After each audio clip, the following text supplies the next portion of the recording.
So on a lot of these TV shows, on Alone, they get to take 10 items. On Naked and Afraid, they get nothing. They just get naked, basically. And what was the rules of the game? Because it is a kind of game as in some respects. Like, could you make stuff beforehand that was authentically sort of Homo sapien 3,000 years old, and then that was what you could take with you? Or was it like rock up, start naked, and sort yourself out? It wasn't rock up, start naked, and sort yourself out. No way. That's not what it was. It was, it wasn't a reality show. What they wanted to put across was as close as possible. It was a documentary on how Stone Age people would have moved from site A to site B. And so we started off at a river, and our aim was to move away from the river, closer to the mountains, trying to find shelter for winter. So our remit was autumn and move towards winter. And as it wasn't a reality show, they weren't looking for conflict. They weren't looking for people suffering. If it was, none of us would have done it, because what we wanted to do was show how advanced Stone Age people were from our understanding and the archaeology records that we found so far. So on that basis, we prepared.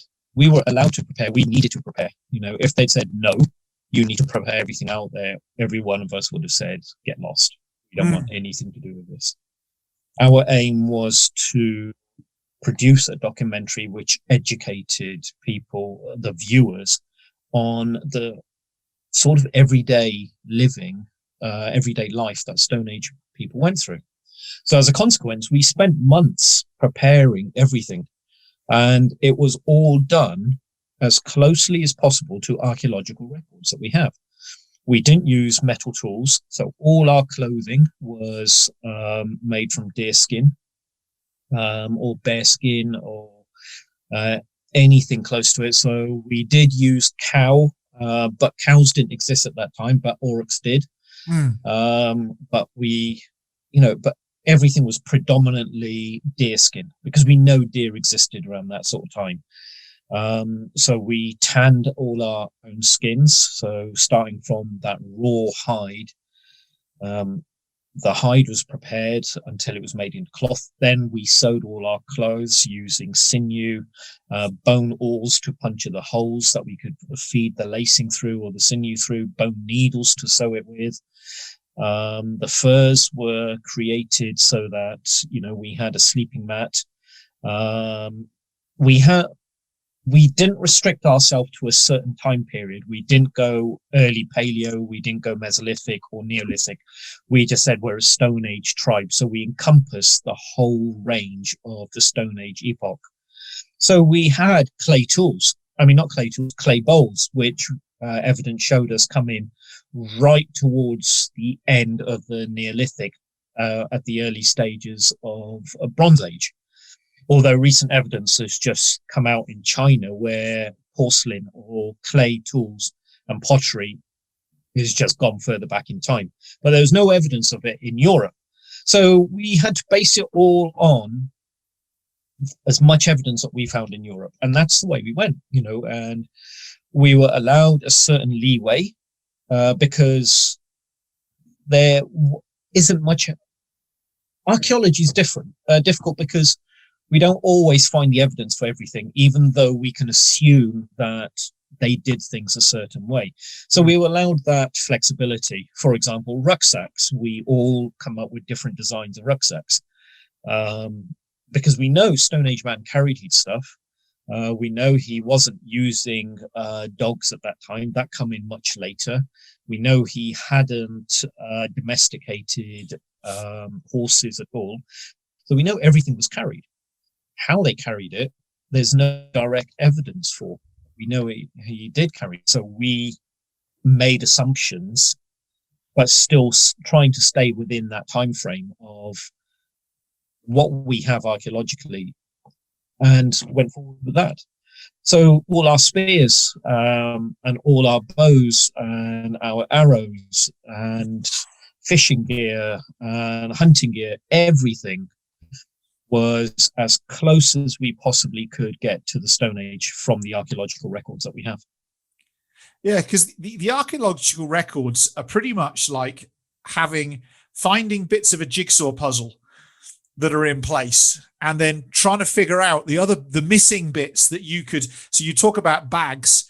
There's a fair assumption that you could make that the bags were made out of very easily biodegradable materials, because if there's no evidence left or no fossilization or no whatever, well, it obviously wasn't made out of wood or anything else, because there would be evidence of that left. Not necessarily. No, Not necessarily. No, everything that you're talking about, wood or clothing or anything like that, is organic material. Organic material rots. Wood rots, skins rot, sinew rots. We know from evidence of the First Nations people in America that they use baskets to carry things. But so you can assume from that Stone Age man would have created baskets, because we have evidence of fish traps, which is a basketry technique. So does it make sense that he just made a larger basket to carry things on his back? But just because we haven't seen it as yet doesn't mean it didn't happen.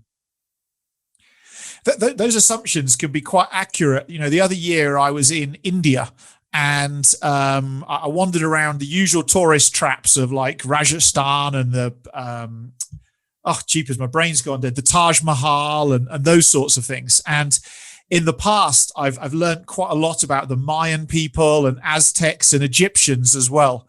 And it's very, very interesting that the Indian records of how things like the Taj Mahal were built actually start to mirror and match exactly the same principles and practices that the Mayans, the Aztecs, and the Egyptians used, even though they would have never met.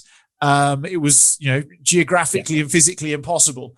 So I guess there's a degree of common sense.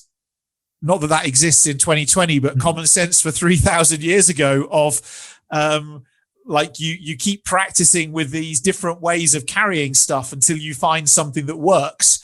And everybody at about the same time will come to roughly the same conclusions. The shapes might change, but the principles behind it will remain the same. Exactly.